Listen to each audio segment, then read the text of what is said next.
Good afternoon, everyone. Good afternoon from Thailand. Good afternoon from AIT. And those of you watching from different time zones, good morning to some of you, good evening to some of you, and good noon to some of you. So it's a great pleasure to welcome you all to this AIT webinar, which we are calling AIT's unique role on the promotion of tilapia farming for food and the nutrition security. I believe some of you who have attended our previous webinar, you can recall and you can remember that this is the second webinar under the series. We're calling it now Aquaculture, Fisheries and COVID-19, Resiliency and Strategies for the New Normal. Here we just like to tell you that there is a little change that we have brought at the title of the webinar series. If you remember that this series was called Aquaculture, Fisheries and COVID-19, Resiliency and Post-Pandemic Strategies. But we have received some comments from our colleagues and from others that we do not actually see there is a post-pandemic or post-COVID which is coming soon. Because if you look at the global scenarios of COVID-19 situation, it is still increasing and even going up. Many countries are going through the second wave of COVID-19. So we have actually deleted the word called post-pandemic or post-COVID. Instead, what we think that this should be entitled as the strategies for the new normal. So with that, let me just go through about the schedule that we have for today's webinar. So this is the welcome remarks that I'm making on behalf of me, on behalf of AIT and AIT Extension. Immediately after this, I will invite our Executive Director of AIT Extension to say a few words or welcome you all to this webinar. And followed by that, I will introduce today's speaker, Dr. Ramsey Bhuzel, and then I will allow him to start his presentation or share his slides about this webinar. From that, we will go to the next level, which is the question and answer. And probably you all know that you have this option called Q&A. Those of you who are watching this webinar through the Zoom link that we have provided, you have this option called Q&A, question and answer. You can write your questions and queries into that. We will try to bring all those questions and queries to our speaker to answer, and we will try to address all of those. We are also broadcasting this webinar through our AIT Extension Facebook page. So those of you who are going to watch this webinar through the Facebook page, you can also comment or send your queries and questions to the Facebook page. We will also try to incorporate and bring those questions here as well. I think with that, I have two announcements also to make before I request my director to say a few words. The first announcement is a good news. You have probably noticed that we have been delivering webinars under this series. We have had our first webinar a month before on shrimp farming and the shrimp health management, with a special focus on the white fishes disease. Tilapia is going to be the next one, or today we are going to talk about tilapia. We have a plan to bring few other webinars as well in this series, but all these webinars actually have an objective to lead to go into the training programs that we are thinking and considering heavily. And we have a plan to offer training programs having the situation of the COVID-19 or the new normal we have different plan to offer training programs. We are going to bring those training programs very soon. And we will actually deliver those training programs. We have different modalities like completely online, online plus face-to-face, or face-to-face. Like recently we have discovered that there are travel restrictions for every countries or every nationalities, but we do have also opportunities that we have identified. There are some countries which doesn't require this quarantine to be done for every individual or every nationality. So we are going to identify those countries, and probably we will share those with all of you and with the clients who are actually interested to go for face-to-face or the blended type of training program where we can have the online plus face-to-face modalities. But of course, online will be the first priority and the immediately thing to start with. But then, of course, we have this thing in mind that will probably start very soon or the last quarter of this year. The second announcement that I like to make is a little bit sad. Probably those of you who knows AIT and AIT Extension, we have come across with our Executive Director, Dr. Jonathan Shaw. Unfortunate for us that he's going to leave. Of course, he is going to leave for a good reason. He's going to leave us. So in that context, I would like to tell that for Dr. Jonathan Shaw, this is going to be one of the few last occasion probably to speak on behalf of AIT and on behalf of AIT Extensions for a program like this. And then maybe after 1 week, he's going to have his leave, and then he's going to leave from Thailand also very soon. So this is a sad news, but of course, as I mentioned, it is for a good reason that he's also leaving AIT and AIT Extension. So with that, I think I like to invite Dr. Jonathan Shaw now to say a few words on behalf of AIT and AIT Extension, which is actually organizing or coordinating this webinar. And then I will get back from him as well. So over to you, John. Thank you, Jakir, and a very warm welcome to everybody this afternoon. And thank you for that very kind notice of my impending farewell. This is indeed one of the very last webinars that I will be introducing during my time here at AIT. I think that there is no impediment to my future involvement in webinars other than time zones, perhaps.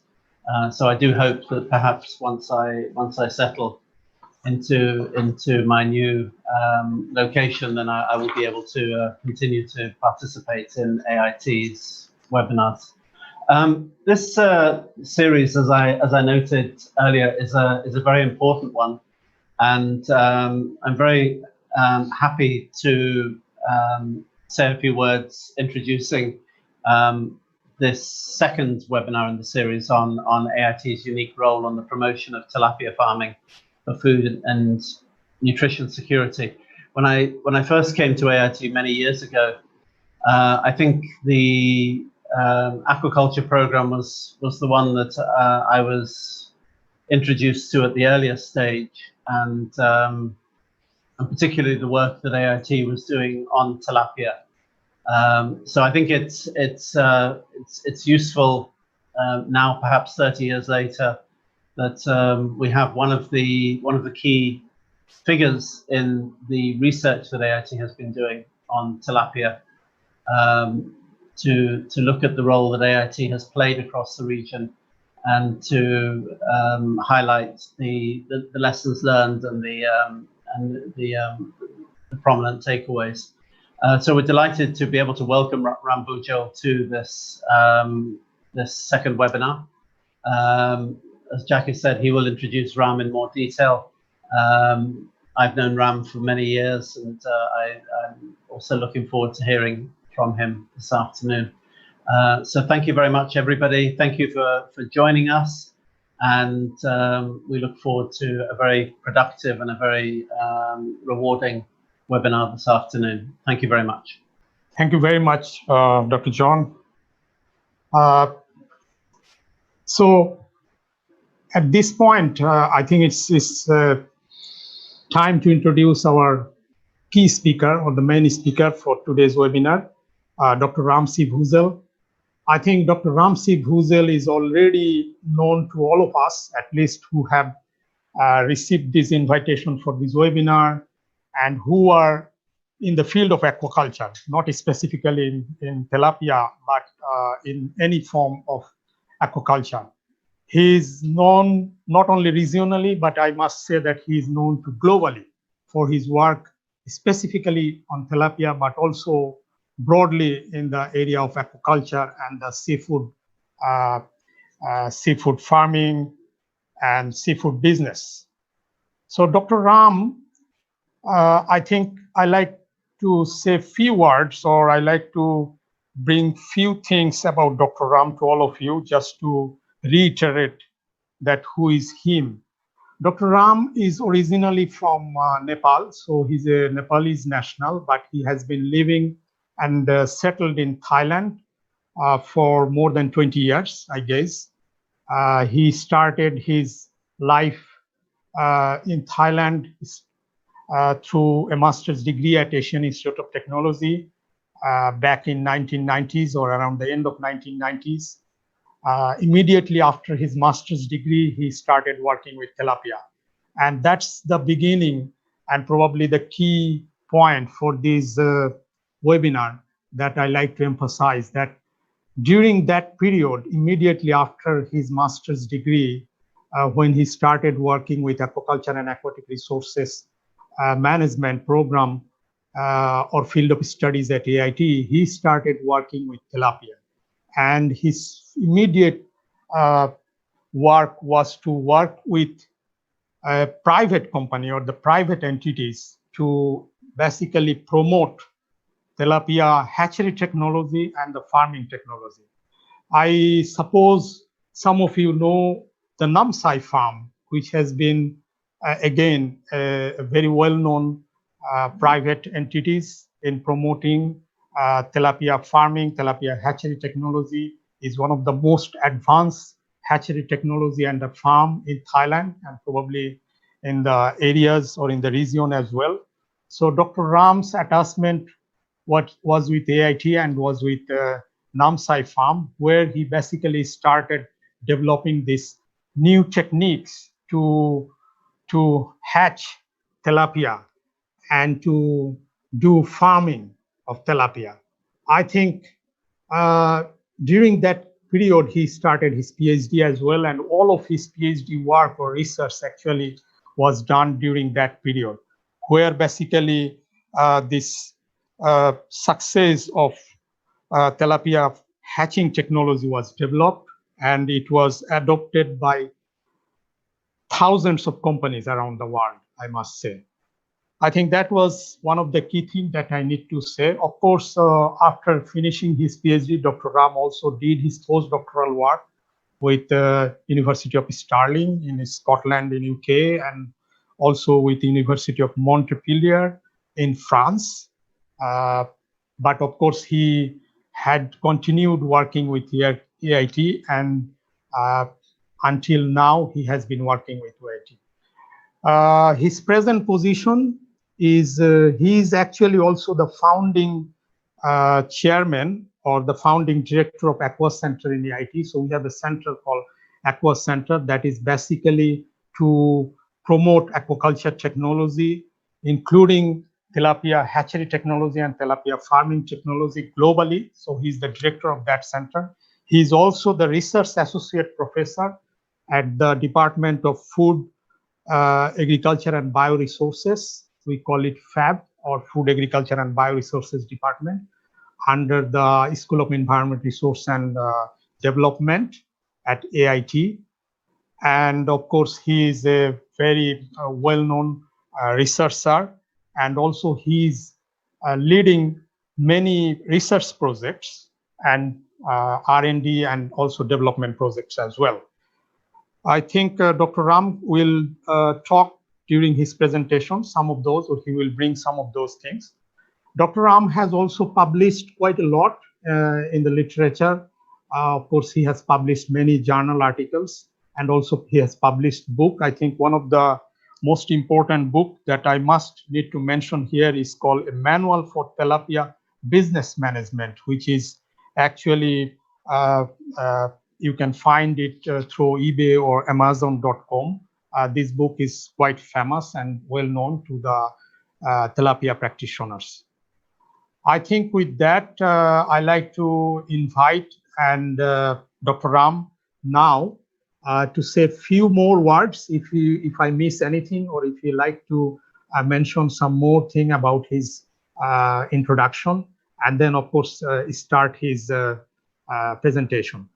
I just would like to mention again to all of you who especially have joined just few minutes or within last few minutes that Dr. Ram will probably continue his presentation or his talk for half an hour, or maybe it could go even more than half an hour. And you have this option called question and answer and the chat box. You are all welcome to ask questions and send your queries. And we will try to bring those to Dr. Ram after his presentation to answer. So with that, Dr. Ram, it's a great pleasure to welcome you all, to this webinar. And we are extremely pleased and happy that you have actually accepted our invitation to deliver this webinar. So over to you, Dr. Ram. Okay, thank you, Zakir and Johan, for inviting me to give this seminar, very important one. I thought I should present this one to highlight what AIT has done in the past as a model, which can be, let's say, copied by other organizations. So let me share my screen. Okay, so title is given here. AIT's role in the promotion of aquaculture, especially tilapia farming. Tilapia was the main species that since the beginning of aquaculture program started like 1980-81. So at the beginning, tilapia was actually used to clean the water. So wastewater of AIT seaways. This tilapia was used by environmental engineering program, and then gradually this fish became like a food fish. So in the past it was very cheap fish, but later on they've people found this is tasty and then very useful with the high nutrient value. So that's the beginning, and then AIT started focusing on this species. I'm going to give some let's say highlight. First, a little bit of background, history or background, and what was the problem in Thailand, and how AIT took that as opportunity for doing research. Also, including it in a education or training, and also designing some projects for outreach programs and also consultancy, especially in Thailand. Vietnam, Cambodia, Laos, Indochina, they used to say, and then gradually other countries like Bangladesh, and then AIT's technology or knowledge or research outcomes are all over Asia and also globally. So I'll be highlighting some of these things. Now, first, tilapia came in Thailand in 1965. You can see here the person here actually is a former king of Thailand who received the fish from Crown Prince of Japan, Akihito. He was a prince that time. Now I think he's even retired now from becoming emperor. So 50 fish were given at the beginning, and king kept those fish in this pond within the royal palace, Chitlada Palace of Thai king. And this still exists there, and this is just an aquarium to show. And King was very much surprised when he found this fish was breeding itself in the pond without doing anything. Like other fish, you need a hormone injection to breed. So that is quite cumbersome. But this fish produces itself, or self-recruiting species, we call it.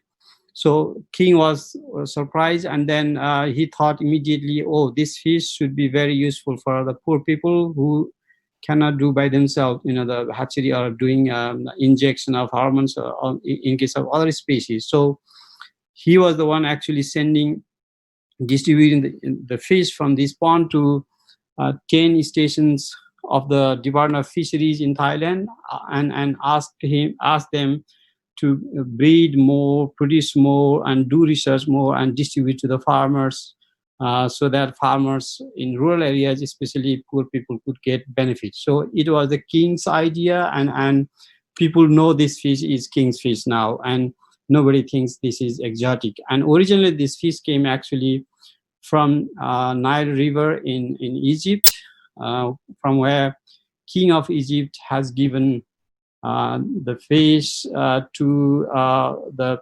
probably Emperor of Japan before this.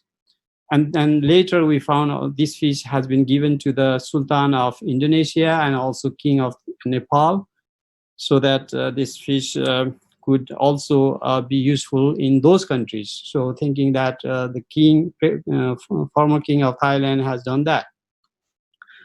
After distributing this fish in Thailand, it became popular because, in Thailand, king means very much respected. Royal families, when they see king's fish is coming, that means they like it. And also not only because of king, it's a fast growth and it's a self-recruiting character, and then also taste of the meat and with no bones. That's why this fish became popular gradually, and it started distributing all over Thailand. But there was a problem, some problem, and AIT tried to identify the problems from the beginning, what problems farms were facing.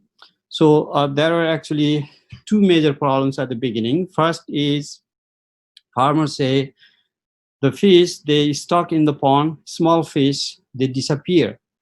So they didn't know where those fish went. And then second problem was, here you can see the boy is showing small fish. Why this fish is still small means farmers found, after even 6 months, 7 months, or a year, fish are still small. Then when AIT people ask, did you feed the fish? They say no. Why we need to feed the fish?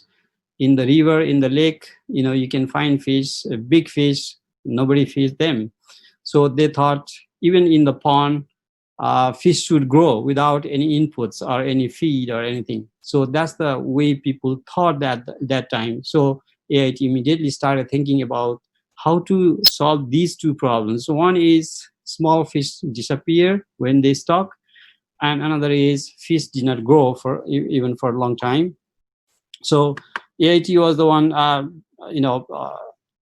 identifying these problems and then trying to solve by using Hapa nursing to save the fry when they are small, about 1 or 2 months. Instead of putting them, stocking directly into the pond, that is the traditional method.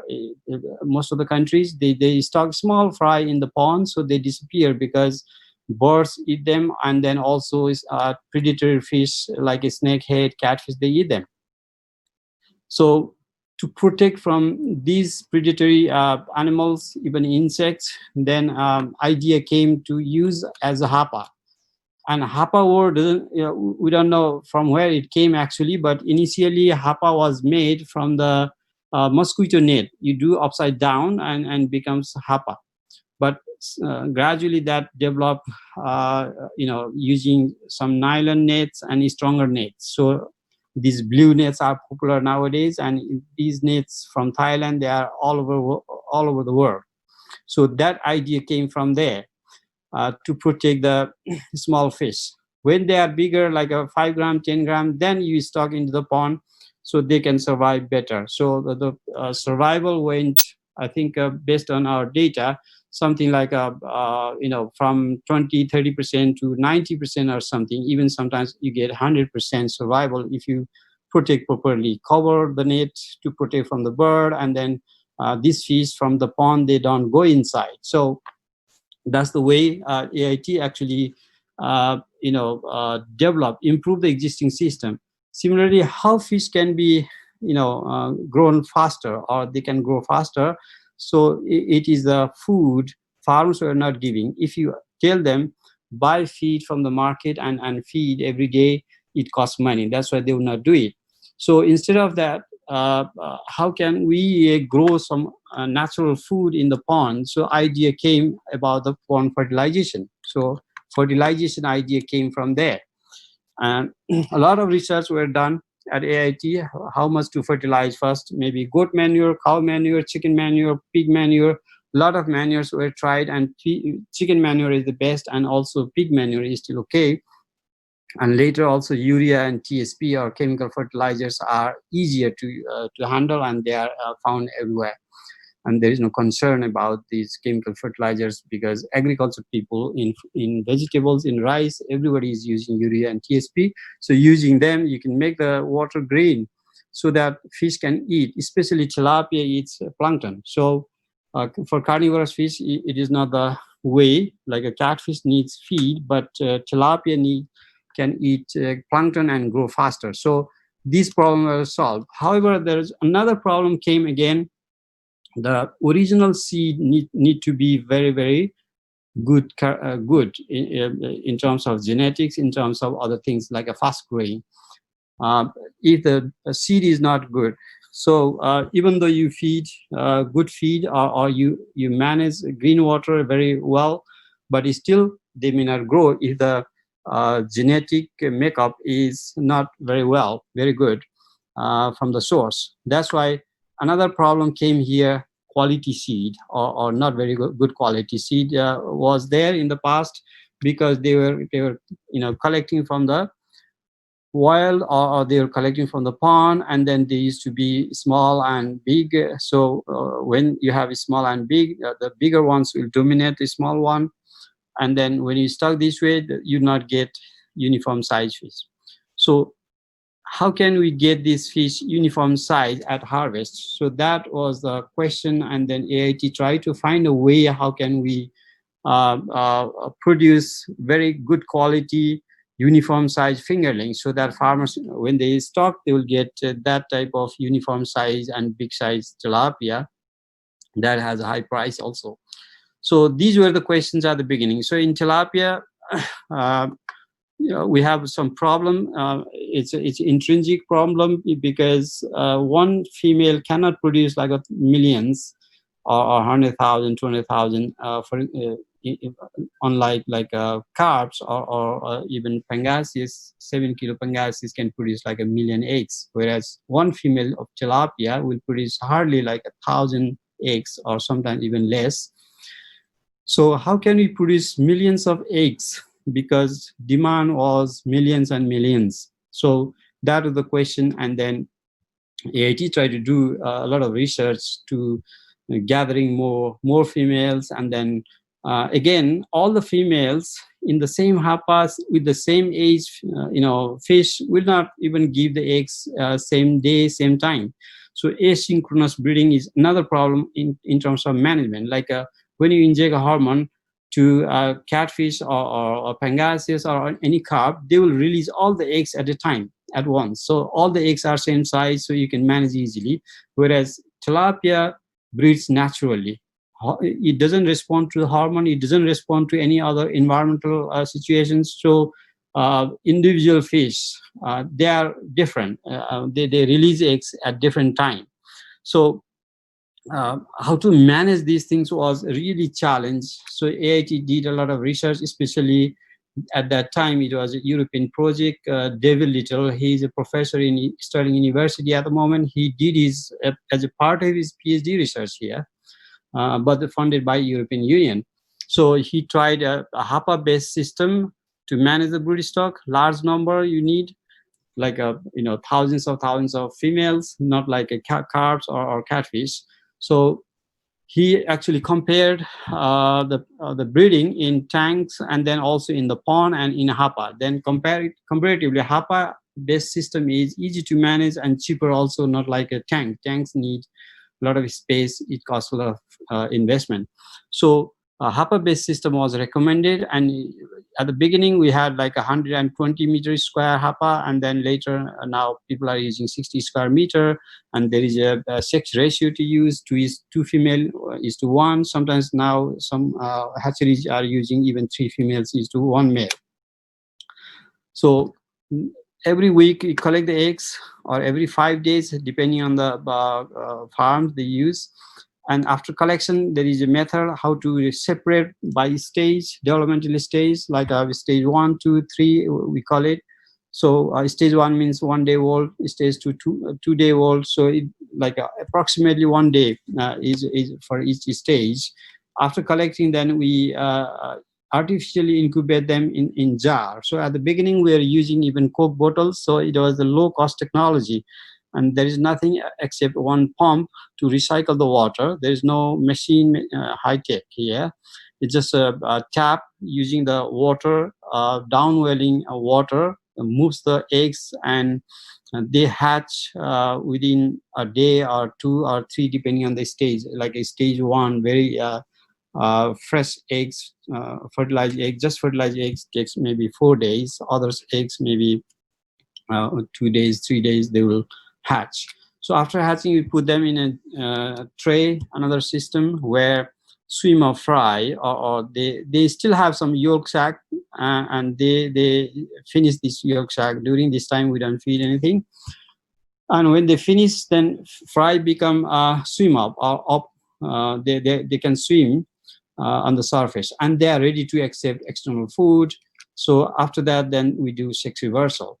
So sex reversal means we feed the hormone, methyl testosterone, that is a male hormone. So until that time, they are neither male or nor female. But when you feed male hormone, and in their body, if the male hormone is higher, then they go to become a male.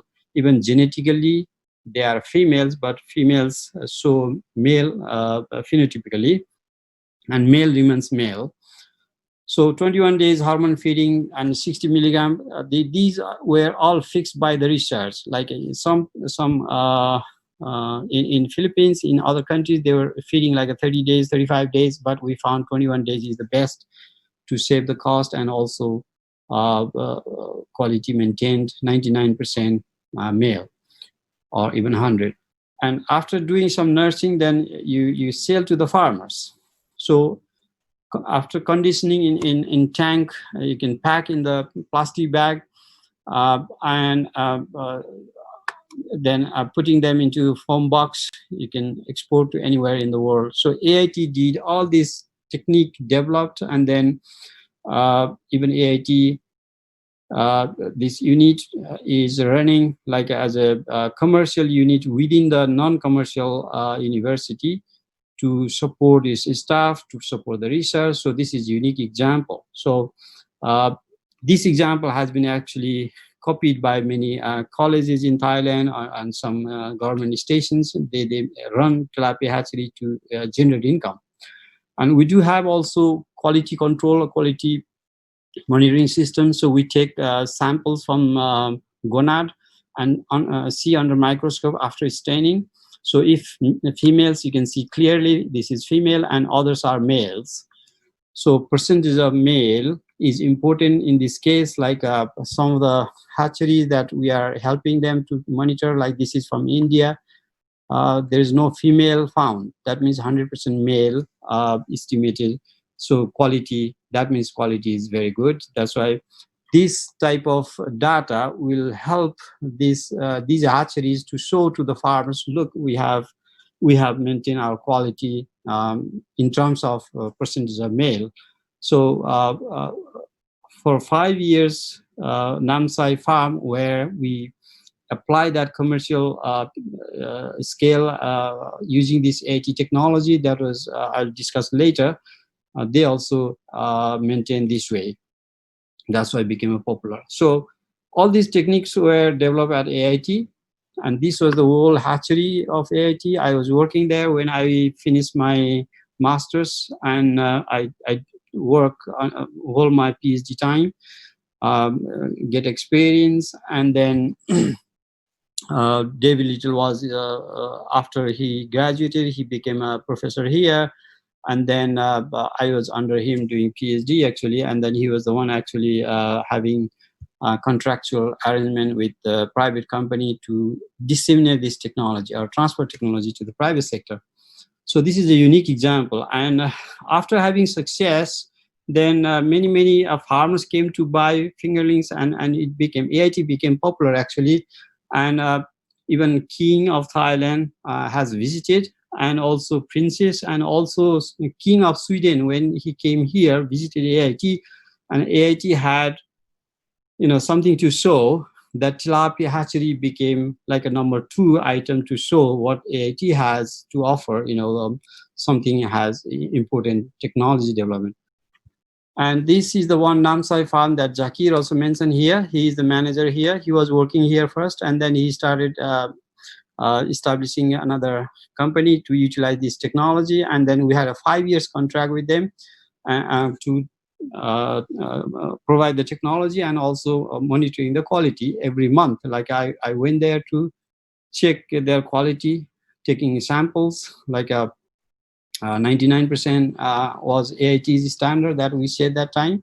That's why even now monosex, if somebody is doing monosex, we think 99% is the best, although some hatcheries are producing 95% or even over 90%, they are still okay. But Thailand has very competitive, tough competition. So farmers cannot sell if they have only 95%, 96%. Also, farmers will not accept it because they can get from others.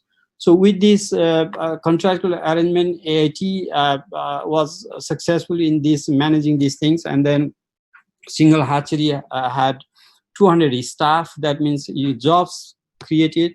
And imagine they got the income, salary and income was there, and company also started getting good profit, and then expanded. So he's the manager here. This is the original hatchery. You can see how many eggs they are collecting, like 100,000 in a single jar, another jar. They have hundreds of jars, just tilapia eggs, imagine. And their production is something like 1 million. They're selling about nearly 1 million a day now. They have 7 hatcheries, expanded from 1. And copying that, seeing that many other private farms also copy the technology. Some came to AIT, some just see and try to follow. These things are happening. And one of the hatcheries here, this has like 1,000 jars in a single room, and 10 people are technicians are taking care of the tilapia eggs. Imagine one jar has 100,000. 1,100 multiplied by 100. So you can see the scale of operation here by looking at the number of cylinders. So this is one of another biggest hatchery in Thailand, and they also export, and within Thailand also they produce. So the technology started going all over the country in Thailand through even Thai Department of Fisheries people came here, and then we had a contractual arrangement also with the Department of Fisheries in Pathum Thani, in Udon Thani as an outreach program. And also CP company people also came here actually to get the training, and they also have different hatcheries around Thailand. So red tilapia, they are promoting using that technology. And also different countries like especially Bangladesh, Brazil, all these countries are getting this technology. So I'll be showing some of the examples here. So this is the list of hatcheries, tilapia hatcheries that started from AIT. And big hatcheries are there per month, like 30 million, 20 million, over 20 million, or even 10 million is quite big per month production. So in a year, Thailand is producing over 1 billion high quality fry, and they also export around the world. And AIT tried to disseminate this technology not only to that one particular company, but around the world by doing some incorporating this as a part of the curriculum in master's or level or PhD level, and also doing a lot of research and then demonstration. So and also for training and consultancy work. So by now there are more than 100 hatcheries in Thailand, but some are very big. And Bangladesh probably 400 hatcheries, and similarly other countries there are many. So and organizing training, we had this number until this earlier time. This was the booming time for tilapia farming, and AIT got a lot of people in tilapia and related things. Like Bangladesh has the highest number, followed by Vietnam, Cambodia, USA. So who came for training, they learned this technology about tilapia, and this was the situation here: increase the number of training and then decrease. So there was some problem at the at some point, and then again we started from here, again increase. So there are a lot of interest still, but number goes up and down. So you can see people are coming from like Africa, Zambian group, Pakistani group, Indian groups, or even from Norway or Australia. And also we had from a group, we used to have every year AIT extension, this Chinese group, Shanghai Ocean University, but this year they could not come, so unfortunately. And also recently we have signed MOU with a BRAC, but before that also we had people from there for training, and they have started their hatcheries. There are at least 4 hatcheries running throughout Bangladesh. So BRAC is the biggest NGO in the world. Probably they have 100,000 people working for them.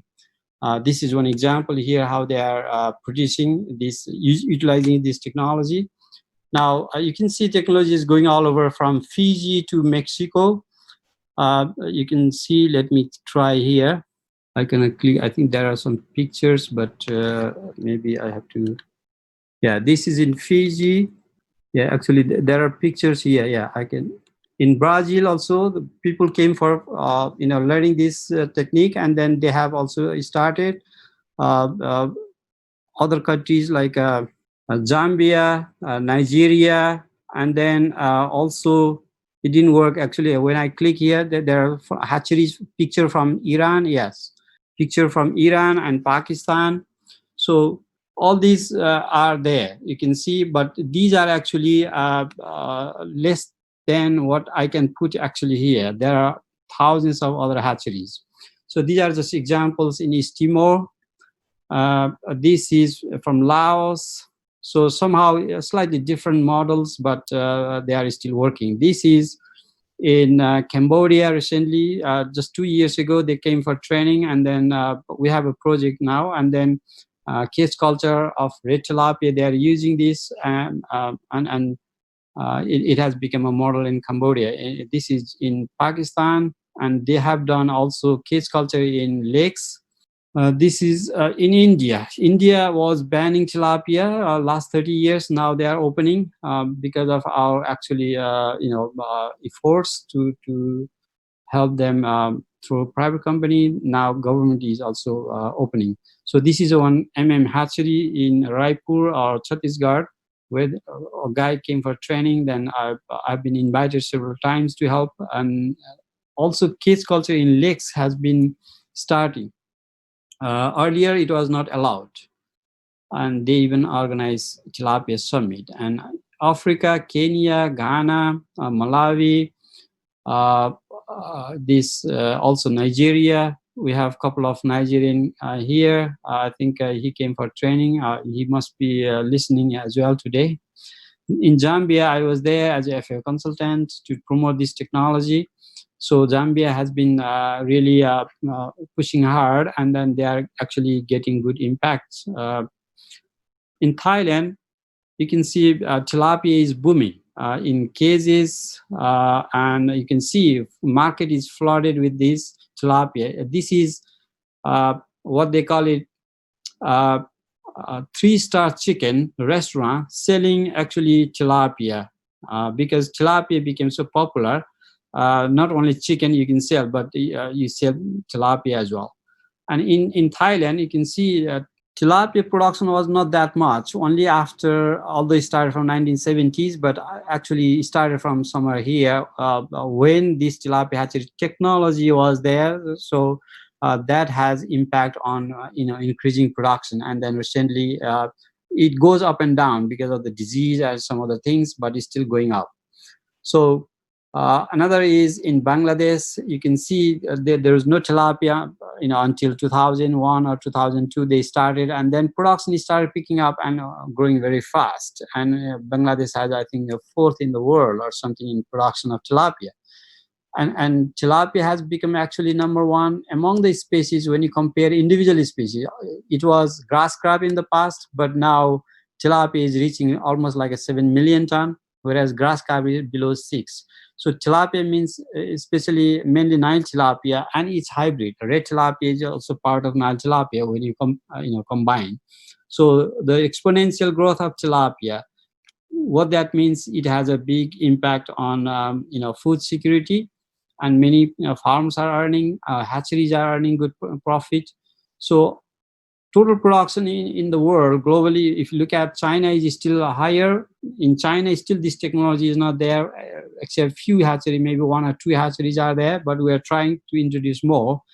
And Indonesia is second, and Egypt, you can see now Thailand, Bangladesh, Brazil, Philippines. So this AIT's technology is playing a very good role in promoting tilapia, in helping producing more in terms of volume. You can see these tilapias are found everywhere in Thailand, and in different forms, like grilling or steamed or ready to eat. So this is the system going on now, and also different varieties, very super black and super red tilapia. There are companies producing like a genetic improvement and then producing different fast growing strain. They can produce what character you need. And also they are producing fillet. Fillet is sold like from different countries, like from Colombia to USA or UK. It is something like a $16 per kilo price. So many Asian countries are also supplying, producing, but even in Thailand, still 90% of tilapia is locally consumed. That means it has a big role to play. As I mentioned earlier, it is like almost like a chicken and tilapia, aquatic chicken, what we call for tilapia. And also recently, even I found this McDonald's is using tilapia fillet for this. Used to be some other fish like a white cod or some others, like even fish and chips. Like UK, they eat fish and chips. In the future, fish and chips also may come with the tilapia. Different varieties, different items are in different countries. So in the future, what we are expecting is many restaurants will offer, including this chain, McDonald's chain. Imagine around the world, if they use tilapia, the demand will be huge. Airliners, military barrack, hospitals, and schools. Like in Thailand, they have fish ponds where they grow tilapia. So children, they can learn also how to grow tilapia. So one of the important thing here is child malnutrition. In many countries, the malnutrition problem is a big problem. Like this is from East Timor. We had one project with the wolfish and promoting tilapia, having good hatcheries. They are progressing from one government hatchery to 2 private hatcheries already established. Similarly, this photo I got from, I think, Nigeria. Recently, they use one of the organization, charity, offering tilapia to the people during this COVID-19. Many people are out of job. Many people are facing food security. That's why this is becoming very popular. So ultimately, what we expect is from this fish, people are getting, income. So poverty alleviation or reduction is happening. That is the SDG Goal 1, SDG Goal 2, hunger, as I mentioned earlier, and also malnutrition. Protein is the main, protein, malnutrition, and other nutrients. And also education. Some farmers are selling fish and help their children go to school or university colleges. And also gender equality, Many people, like women, sell the fish, and they have a job. So this fish is providing these things, all these SDGs, and life in water means conservation of other fish. If you produce more tilapia, then you don't need to go and catch from the sea and river, so you save. So I would like to show some of the important people here. Is Peter Edwards was the one who started this aquaculture program at AIT, designing all the curriculum and also research, and later other organizations came. And David Little here, he was very practical guy who was working in the pond with the workers, staff, to learn, and then he was the one developed initially developed the technology. And Warren, he's the manager of Namsai Farm, who actually took the technology from academic institution, research institution, to the private sector applying. So application side, he did very well, with whom I was doing my PhD and working closely how we manage the whole farm. That's why my experience, knowledge comes from there, from academic institution as well as private company. And here, another guy in Bangladesh who was the pioneer in promoting tilapia, Baki. He is government officer in Chandpur, where he promoted tilapia, and he has got recently a Prime Minister's Award. So congratulations. And also, I would like to acknowledge these donors who funded AIT's tilapia research or aquaculture overall. Initiation was by DFID, or at that moment they used to say like a ODA, Overseas Development Administration, from UK, and now they call it DFID. And USAID had like a pond dynamics and CRSP project under USAID umbrella.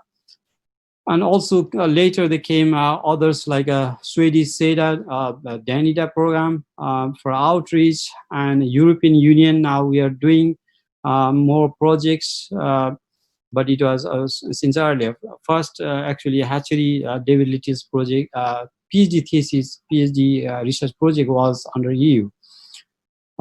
And then recently we are working with the World Fish, SPG, Fiji.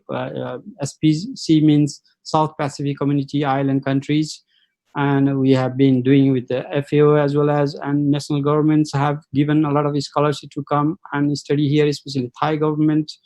Pakistan also has a lot of trainees sending here, private companies, CP company, Cargill, Namsai Farm, Quality company in Bangladesh, Swipack, Biomin company from Austria. And there are so many organizations have trusted us and sending their students and supporting, for quality education and training.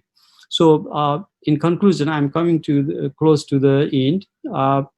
Practical research, what AIT did is really important. People need to understand how their research can be useful for the real world, real farmers or real people. And commercializing that technology, exactly what AIT did. And now you can see all over the world that technology is going. And you can see probably when we are trying to estimate how much tilapia globally produced at the moment, it comes from actually AIT's technology from the hatchery, let's say. Probably about 50% of tilapia may be contributed by this technology, but there is no data and it's difficult to measure actually. So the tilapia is already on top among the species that we have, like a salmon, hardly 3 million ton or 4 million ton. Shrimp, probably about 6 million ton, including catch and culture. Other species are not that much. So tilapia is already winning, let's say, on top. And then it is still steadily growing. So that's the main thing. Every year you get higher and higher production globally, and more farms are emerging. So so that means it has real impact on poverty reduction, all the SDG goals, let's say, and then income generation, especially this price is not very high. That's why majority people can afford it. In the past, tilapia used to be poor man's fish, but now everyone is eating. That's why people say this is everyone's fish now. Although there are high quality tilapia can be also expensive in supermarkets. In some countries, actually, we're discussing about some countries are paying $7 to $8 per kilo, whereas in Thailand, in Asia, $2 kilo is even cheaper at farm gate price, like something like $1.50 per kilo is available. So, especially in Thailand, northeast of Thailand, it is the main species for consumption, because other seafood items like a shrimp is expensive and some other compared to others. So it has a great role already playing, and then I see even more scope in the future. For example, chicken. Chicken is everywhere, every place, but it's still chicken is something like 130 million ton production is there globally, but tilapia is only 7 million ton. Only seafood has so many items, that's why tilapia is one of them. But it may go like it stand out. I mean, it may go maybe double and double every, I think every 10 years time, it is doubling its production. So imagine this role will increase more and more, especially when COVID situation is coming and people want to produce their food at home in backyard garden. And tilapia is really suitable even for aquaponics or even for RAS and Biofloc. All these technologies coming. And also IPRS system, which American Soybean Association is promoting all over the world to expand, enhance the productivity of pond culture. So new technologies are coming, and then this is the fish utilizing for that purpose. So I'm sure this will give even this production of this fish and expansion of this sector, this industry, tilapia industry, is going to be even bigger and bigger. And if you look at the cage culture, many big circular cages, which are used by salmon industry, now there are many farms in Malaysia, in Africa, in Zambia, they are using those big ones, Zimbabwe. So bigger size cages and also more enhanced production per unit area is going on. So new research will take this to even higher level. But public-private partnership is important, and more research, more education, more training is needed. That's why we think as AIT we still have a role to play even more. That's what I've been doing since long ago. Then I'm still hopeful to do more, even though during COVID situation we could not run and training programs. But soon, as Zakir has mentioned, AIT Extension will organize more training. AIT will organize these things. So there are a lot of references published by us. You can find on internet nowadays, and also book, original AIT's book, how AIT started, aquaculture started here, is in this book, Partners in Development. So Promotion of Sustainable Aquaculture, which is written by Peter Edwards, AIT publisher. And also, as Zakir mentioned, this is the book that I wrote based on these technologies, these experiences, unique experiences. So all these things are here. And this book is available online, although it is a little bit expensive because of the publisher from UK.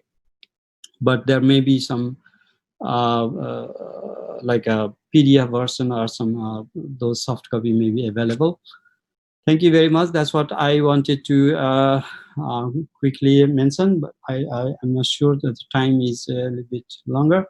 I think we still have some more time to have question and answer. Thank you very much for listening. Thank you very much, Dr. Ram. I think that was a very wonderful and very extensive presentation, covering many aspects, many areas. Before I go to the next session, which is the question and answer, for your information, I think we have received some 14 or 15 very specific questions. I will bring those to you one by one. But before I think I go to that, I just would like to bring this discussion a little more in two different areas. For example, the first area that people might ask, like, why tilapia? I think you have already talked about it in your presentation. But if we look at the global trend, and if we look at even our personal experience and the knowledge, if you see, even in 1960s, there wasn't any tilapia farming. I think officially the tilapia farming started in 1960s, and until 1980s, the production globally was really insignificant. It was less than 400,000 metric ton, I think. But then the production started booming, and right now, if I look at the global statistics, the production has reached to 6.5 last year, 6.5 million metric tons. I think this year the target was 7 or 6.8 million metric tons, and probably next year is 7 million metric tons. I think that's a huge development, huge growth. Depends on who is giving the data. Some organizations already showing 7 million ton. Yeah, I'm just mentioning about the FAO data or the GAA, Global Aquaculture Alliance data. Right. Okay. So my question to that is, I think as an individual fish, of course, tilapia is not an individual species, because when you talk about tilapia, it is something like 100 different species of cichlids fish, which actually fall under this tilapia fish group. Why do you think the tilapia is really important and growing so fast?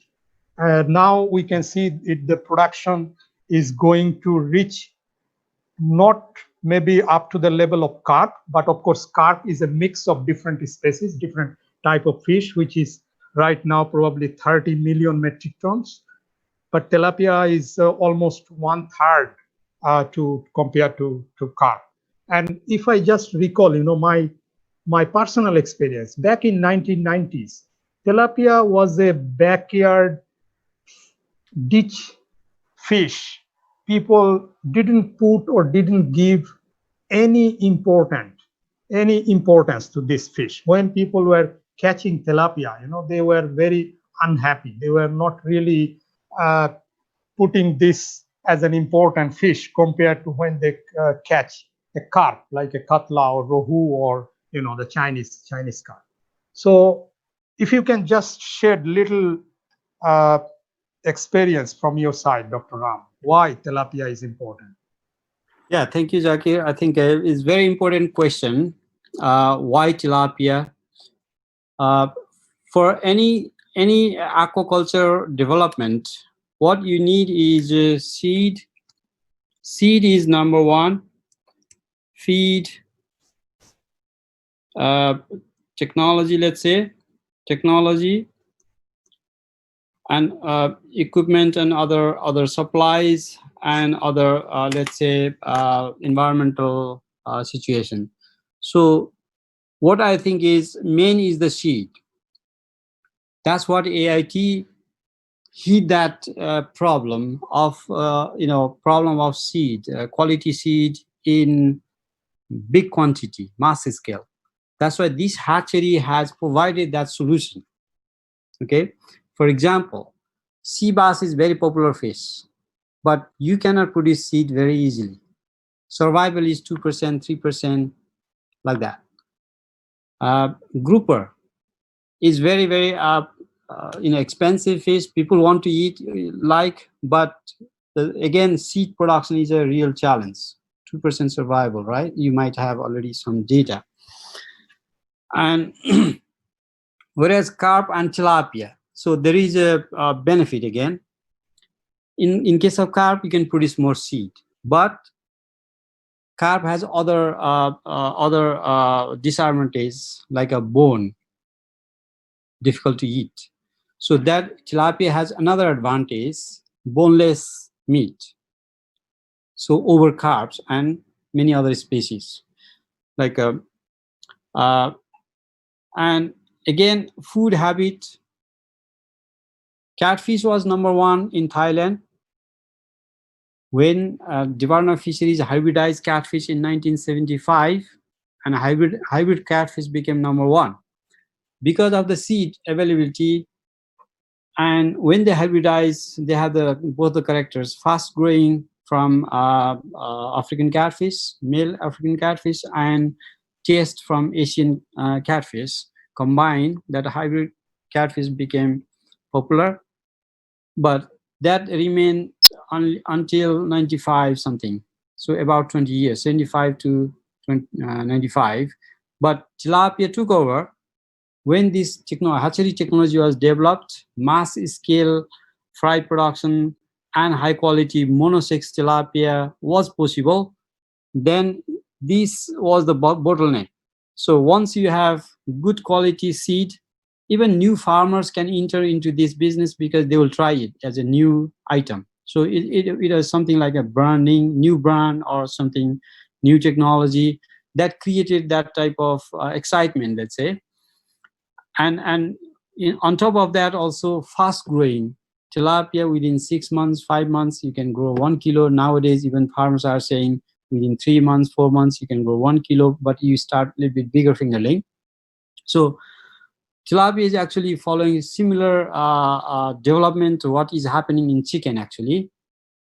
Farming method, genetic improvement, feed improvement, all these things are actually happening. What happened to chicken? Chicken is, really huge production going on. So tilapia is following the similar path. Whereas carp was already there 3,000 years ago in China and India, and they try to promote carp. If you look at the carps, actually first common carp came as a first wave around the world. They tried to promote common carp, and a Hungarian consultant came around as a FAO consultant to teach us how to breed common carp and grow. But where is common carp now? You can breed. Seed production is easy also for common carp, but it has another problem, is quality of the meat. They do not like. For example, in America, they don't like carp fish. They think it's not edible even. Like they are worried about some carps appear in American rivers. So tilapia has another benefit, is the export market. Because of the quality of the meat, export market existed. So export market pull. If there is a place to export, means farmers get a lot of profit. That's why they are encouraged to produce. Exactly what happened for pangasius in Vietnam. Just because of the export market, 40,000 farmers started producing pangasius, and pangasius is sent to all over the world. Only from Vietnam, because of that export market also needed, so that farmers have a choice if they want to do very commercial, highly intensive system with a quality control, monitoring everything. So first is the seed, and then it comes to its own taste, and then also adaptability in the different environment. Like a tilapia, you can grow in pond, you can grow in high density tanks or intensive systems or RAS, and all these things are possible. Whereas carps, you cannot grow at high density, they will die. So and export market came. So when export market is there, then the price is good for farmers and also traders. So traders and export market both will encourage farmers to produce more. So that pulls the productivity that existed in case of tilapia. Whereas other species have some constraints. You can produce seed, but there is no export market for carp. You can produce, you can export, but seed production is a problem, like a sea bass and grouper. Okay. That's why I think tilapia has most of the characteristics what we need to go for a bigger scale, bigger level. That's why this will continue. And major disease also is not happening much. Like a shrimp sometimes collapse completely, devastated by some disease like a viral disease or something. But tilapia is not happening that way, because probably shrimp original stock comes from the same source. If they have a disease, everywhere it goes. Whereas tilapia, every hatchery is maintaining its own stock. They improve their genetics. So even one few farms have virus or that appeared actually 2 years ago, but it did not go everywhere because different stock they are maintaining in different places. So they are completely isolated. That's why whole industry cannot be collapsed just because of one disease. Okay, so these are the benefits of tilapia. Thank you. Thank you, Dr. Ram. I think just related to that, I have two other questions or points to bring into this discussion. Like if I look at the statistics again, we see that in last 10 years, from 2008 to 2018, there was almost kind of a 7 to 8% growth in tilapia production. But then, of course, in 2018 onwards, we have started noticing some diseases. For example, this is streptococcus issue, the tilapia leg virus issue, and the production rate, I think, has been reduced to 4% at the moment. So this is one of the reasons probably the growth rate has also been reduced, and the global production rate and the growth rate has also been reduced, and probably we are not reaching to 7 million in this year. This is one of the reasons.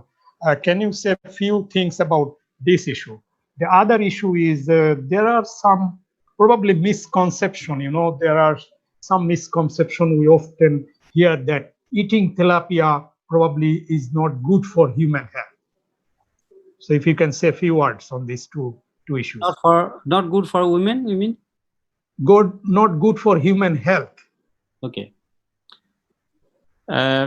Okay, first question first. Disease appeared as streptococcus appeared actually during 97, 95, 96 also, when I was doing my PhD in Namsai farm.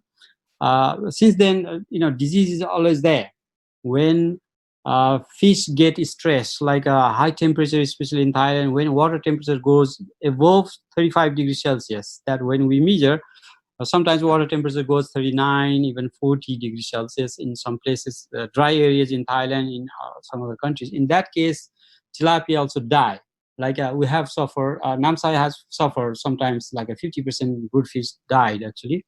That's why my research was to see how temperature affects the brood stock or breeding or even survival. So Streptococcus was there already, and it has effect on some places, but it did not devastate the whole industry, as I mentioned earlier. And also again, Streptococcus has a vaccine, Streptococcus ini and Galaxy, a screening company in Netherlands, they have developed a vaccine. So some companies, some farms actually try to use vaccine, including Namsai, before sending to the farms. But use of vaccine is a little bit difficult because you cannot do immersing, submersion, but you have to inject individual species, so it becomes so tedious. That's why it didn't work. And but that Streptococcus actually, if you manage temperature, cooler place, or making ponds deeper, it will disappear after some time. And what happens actually when you have a disease, then the fish which survive use those as a brood stock, then they will have immunity. So that's how people are managing in most of the countries. Even there is a disease, maybe that is good for selection purpose for the next batch. And then other bacterial diseases are there also, but minor. And lake virus came. Lake virus started from Israel. They detected in the lake. That's why the name given by them is a lake virus, tilapia lake virus, TILV. And that was also creating some sort of panic in tilapia industry, very similar to COVID now. But we were actually resisting. No, tilapia virus will not affect every farm, because the stocks are completely different, and they are maintained in different locations, different places. There's not much mix up. And that exactly happened, and that disappeared after 1 year, 2 years. The productivity decrease, I think it was mainly from China. The 2 years are something that happened in China, because China is a leader. When production decreases in China, so globally it will decrease. But not, I think, not other countries. Thailand has some problem, but the production, only Thailand production doesn't affect much in the world. So it was, I think, China. So I think in China, something happens very strange, like a COVID started in China also. Probably, some management things are a little bit loose, or sometimes they try to do something high stocking densities without considering the ecosystem or some, environmental situations. Then when one farmer has disease, then it may go, infect other farmers also. That might have happened that way.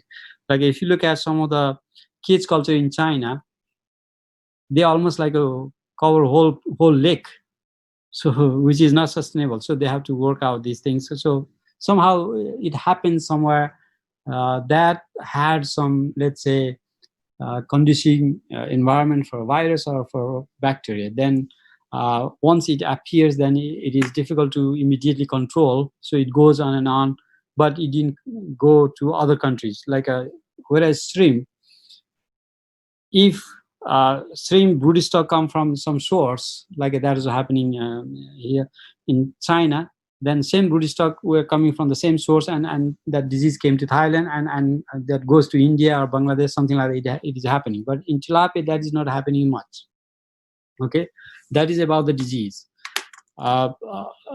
Comparatively, it is less, but the question is how they manage it. If they go at higher density, more intensive, then more disease may come. That is obvious. Okay, in any farming. And now about the misconception. Yeah, there are many misconceptions about tilapia. Even there was a saying that eating tilapia is worse than bacon. Some people might have seen that. So that is intentional. Some people, I think, started that type of misconception to as a competitor. Okay, some people hit, by creating these things with some claim. What they claim is people buy tilapia in the hope that they will get omega-3, but by the time they buy tilapia or seafood, they buy seafood in the hope that they will get omega-3, but they choose tilapia because it is cheap, especially in USA or Europe. And what that means, people will not get omega-3. But people buy pork not hoping that they will get omega-3. So they will get omega-3 from other sources, whereas people who eat the tilapia, they think they are getting omega-3 from tilapia, but actually not. What that means, they will not have additional source of omega-3. That's why it is worse. So small thing, they try to make an issue like that. But omega-3 is, okay, omega-3 issue is there about tilapia. Not only actually tilapia, all the freshwater fish have less omega-3 except trout. Okay, less omega-3. But when you compare, there is omega-3 actually in tilapia also, more than bacon, more than other meats actually. But what they think is it is less than salmon, or it is less than some other sea fish. That's why tilapia has been criticized. But tilapia is mainly for the protein source. And when you look at the protein, actually tilapia has more protein than salmon. I have some data I didn't show here. And also tilapia has other things like minerals and other things also, potassium. So if you look at from only one point of view, maybe every item, everything has some negative points. So if you look at only that negative point, yeah, you'll get negative points in every good thing also. But the main question is, we are producing tilapia for malnutrition, mainly for protein, and other nutrients like minerals and vitamins all are same. Okay, and also those who eat salmon in the hope that they will get omega-3. It depends on how they cook it. If they deep fry, all omega-3 will go to the oil. Nobody drinks the oil, right? And actually omega-3 is in the skin of salmon, and people don't eat skin. Especially in Europe and America, they eat only the meat. Meat has less omega-3. Fat is the less there. So there also, even they eat salmon, but they may not get enough omega-3. This is the point. And now, if somebody needs omega-3 for certain health or health reasons, it is a lot cheaper to buy omega-3 of salmon capsule. If you buy $10, I have bought actually $10 omega-3 capsule will be enough for 6 months. So why you need to pay every meal in the hope that you will get omega-3? Okay, so it's all about the other nutrients, especially protein. Protein is the one mainly what people need is protein malnutrition. Stunting is happening in many countries. Okay, and also there are efforts, and also there is a research from AIT. One student from Sterling came here to do the research comparing if you grow tilapia in green water, that has a relatively higher percentage of omega-3. So there are other ways. People are trying to increase omega-3 in tilapia as well. Even some people, my friend actually came from Hawaii, and he was saying they are trying to increase omega-3 in even pork. Okay, these things are going on just for the public to show they're trying, but main thing is a protein. And there are other misconceptions like okay, tilapia has omega-6 more that has inflammatory effect or something in human health. That is another point. But some people say omega-6 also need for us certain levels. So it doesn't, even you eat tilapia daily, but the omega-6 that what can cause inflammation is not enough that dose. That's why there's no issue, no problem in eating tilapia, in my opinion. And there is another misconception is some people think marine fish is the real seafood and it is freshwater. That's why some people think it's not real seafood. But actually, it depends. Like a seafood is tasty, people think, but it has a high tasty is because it is salty, more salty taste it gives. But that is dangerous for people who have actually high blood pressure. You know, sodium is dangerous. You have to reduce sodium amount if you have a blood pressure. So sea fish in that case is risky to eat seafood. Those who have a high blood pressure. That's why tilapia is better actually in that case. And also many people think, farm fish again. Farm fish use a lot of chemicals, antibiotics, something like that, and they prefer wild fish. Again, between wild fish and farm fish, in my opinion, it depends on how you grow it. If you farm fish, you have a control over it, what you give, what you feed. So there is a process, method, quality control, what to feed, what not to feed. Whereas wild fish, you catch, you don't know where they were, what they were eating. Maybe they were near the heavy metal pollution area, and people think those fish are tasty and they are eating. Then there is a risk to have a mercury or other heavy metals from wild fish. Actually, there is more risk if you look at that way. Unless you know wild fish, there is no control where they go. So in my opinion, we have to look from balanced point of view, not just one way, biased way. That's why I'm trying to convince even tilapia is as other seafood items, not only seafood coming from the sea only. Thank you very much, Dr. Ram. I think those were excellent answers, and I was expecting some of those exactly like you said. So I like to now bring you to this question and answer session because we have a couple of questions from our participants.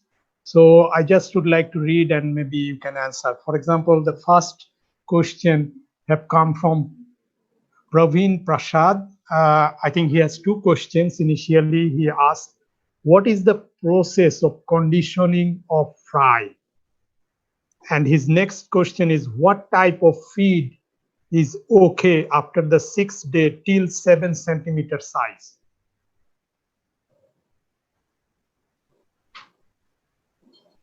Okay, a very technical question here.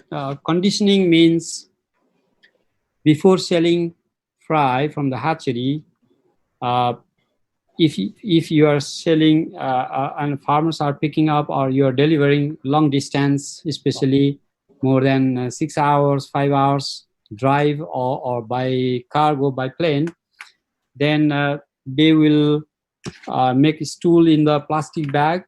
That stool has ammonia.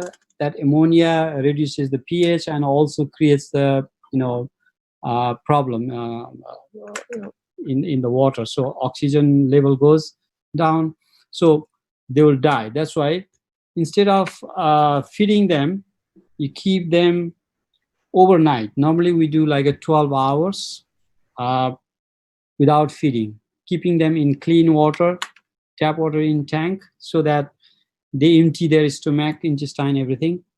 So during the transportation, they will not make it excreta. So, but they still survive. They may lose weight, but they still survive. Okay. So that's why conditioning is done that way, without feeding, at least 12 hours. Normally we do overnight. Let's say if farmer is coming to buy tomorrow morning, we start now. And also same way, if farmer is coming in the evening and you start early morning, one day before. So conditioning even more than 12 hours. Sometimes we do even conditioning 2 days. If you are sending fish to far distance, like when we are sending like Brazil goes from Thailand to Los Angeles and then Sao Paulo and then another station or something like that, like a 40 hours, 50 hours time. Also, it's still possible to export tilapia fry. They still survive. This is another benefit of tilapia. Whereas some species of fish, even you cannot open the lid and see them, they will die because you disturb them. But tilapia, they will still survive without feed for 50 hours or 40 hours. That's why it has a lot of benefit from that point of view. So they lose weight and they may die. Some may die. We expect 5% death, let's say. But that's why actually we give them 5% more in the plastic bag. Even if they die 5%, it will compensate. But the surviving ones are stronger. The one which die during the transportation, that's fine. Let them die because they are weaker. They may die eventually when you grow in the pond or in your tank or whatever. So it's actually good if they die early, so you didn't spend for food for them. Those ones which are stronger, you are growing and giving food, so you make sure they still survive until you sell. So there are benefits. We need to look at those points. So main thing, conditioning is just keeping them without feeding to empty their stomach. I hope that answered that question. And now feeding after when they are small. Yeah, this is a very good question. I think people have overlooked this problem. During hormonal sex reversal, 21 days, we feed powder, fine fish meal powder or any other fine powder of other ingredients. But after that, they are neither too big to accept pellets nor small. So at that time, many farms are actually, I've seen, they feed smallest pellet available, like a 0.5 millimeter size, or that is still bigger than their mouth. So they cannot eat actually. So those fry, you can see nibbling those pellets and it remains for long and then nutrients can be lost. So at that time, what we do normally is a mixture of fish meal and rice bran, simply. So it doesn't need to be expensive feed like a shrimp feed or other feed some people are using. They are expensive, a high protein diet. But tilapia, if we are growing in green water, they don't need a high protein diet. So 1/3 fish meal, 2/3 rice bran, simply rice bran. If you mix and with some vitamins, that will work. So that is still powder, but slightly maybe a bigger size than the fine powder of fish meal earlier stage what we feed. So any mixture like a locally made can be fed. So we did that way. But farmers are sometimes reluctant or are lazy to find, and find like a ready-made feed produced by the companies and willing to pay a little bit higher price, because at that time feed amount is not that much. That's why it can be some feed like something like around 30% protein diet would be enough if it is in powder form. Crumble is not suitable again, and then pellet is not suitable at that time. They are still small. When they are a little bit bigger, they can grab that, mouth is bigger and grab that pellets, smallest pellets available. Then that is the time to change to the pellets. Thank you. So from the same person, Praveen Prasad, he had also another question about feeding. I think we have answered that question. His additional question is, what level of dissolved oxygen okay for tilapia? Yeah, this is a difficult question. Tilapia can survive even 0 oxygen for a short time, but it should not be, I think, more than 1 hour or something. They will gulp, they will come up and then gulp, do the gulping, taking air from the, oxygen from the air. But if it remains for longer than 2-3 hours, then they may die. That's why tilapia is actually called a hardy fish, because of that reason. But they can survive doesn't mean they will grow well. And dissolved oxygen is a tricky thing. If it is in the green water system, then early morning water dissolved oxygen may go 0. Something like early morning 3 o'clock to 6 o'clock. That's the critical time. If farmers can do aeration that time only, 3 hours early in the morning, that will help. So above 3 milligram per liter would be good for tilapia or any fish, above 3 milligram. But higher the better, like something like a 6, 7, 8, that is the good range. Higher the better. And also in the daytime, green water ponds may have dissolved oxygen excessively high.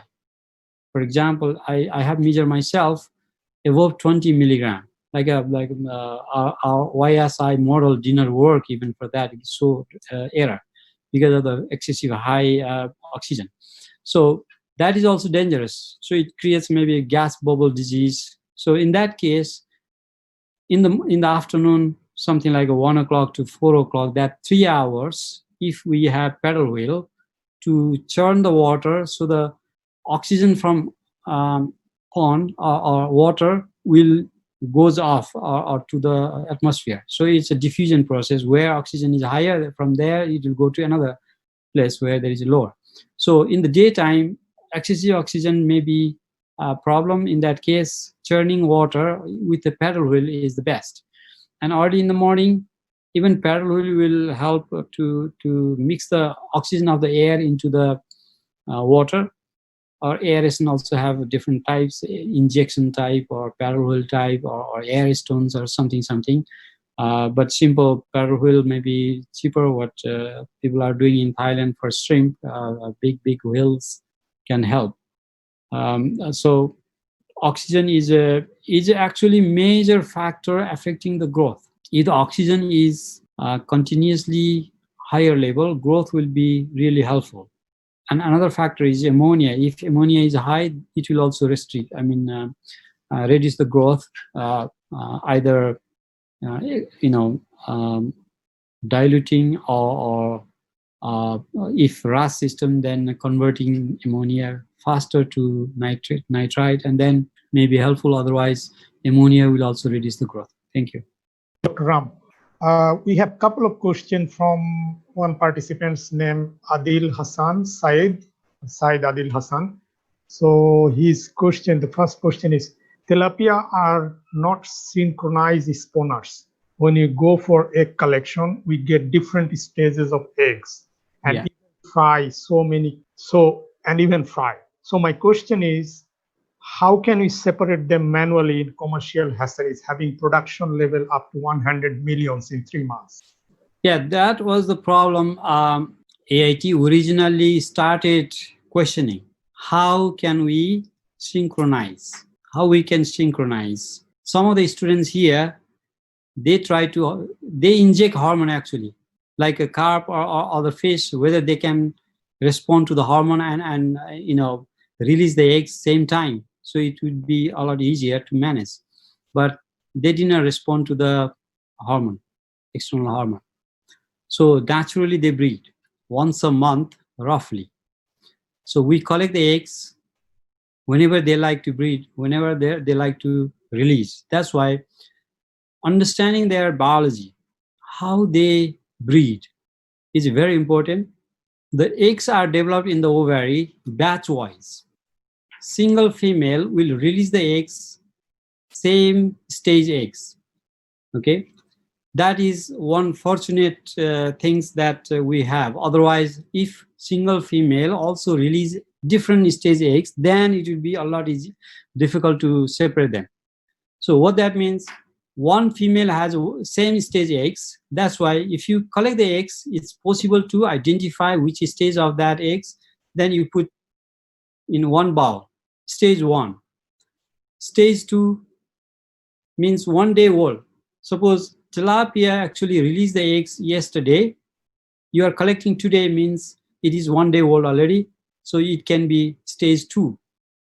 If tilapia has released the eggs for fertilization, it's an external fertilization. Tilapia, female release the eggs and male fertilizes it, and female again picks up in the mouth, keeps in the mouth for about 7 days, taking care of babies, right? Like a human.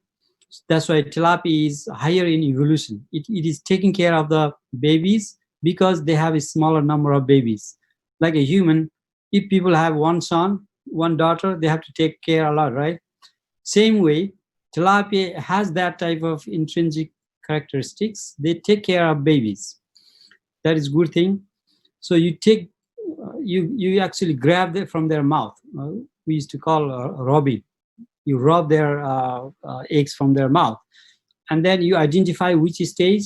Then you combine from many, many females. That's why you need many, many females in the hatchery, for the hatchery to produce millions of eggs. Like some of the commercial hatcheries have, they may start like a 10,000 brood stock, means 5,000 males, 5,000 females. Then they start increasing.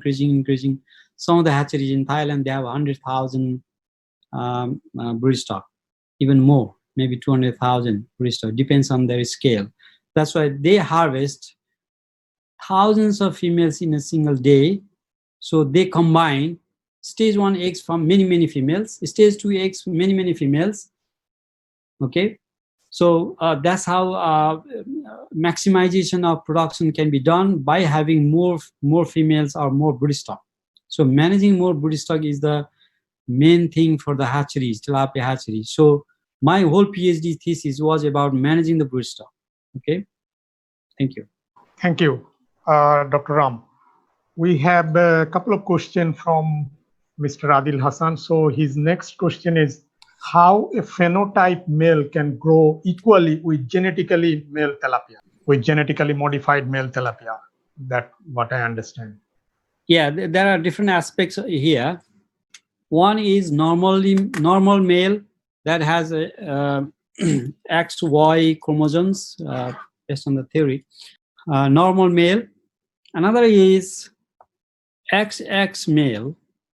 Converted, this is a female, XX is a female, but it is converted due to the hormone feeding, high male hormone in the body. So the male which has XX chromosome and the male which has XY chromosome, why they are growing the same same rate? That is the question, I guess. So although there is difficult to do the research whether they really differ in terms of growth, so you need a genetic research whether they really grow. But based on our experience, they grow almost the same way, because this hormone converts phenotypically male. Phenotypic is the one, growth is the phenotypic, although there is an additive genetic effect on the growth. But hormone actually promotes the growth. So if they have a hormone, okay, if they have the hormone in the body, a male hormone more, and that has effect on this sex, so they behave like a original male. That's why what we think is they grow equally. There may be 5% difference or some, but it may not be statistically different actually. But I think nobody has done that research comparing that genetic, chromosome level work. But we need to check anyway. Based on our experience, there is no problem. What we are seeing is all over many countries. I have not seen any issue about that genetic level. Okay, thank you. Dr. Ram, I think we have our alumni, Professor Dr. Mohammad Shirazul Islam, who have asked about consuming tilapia is a health hazard for humans. So that is the misconception. I think we have already answered this question.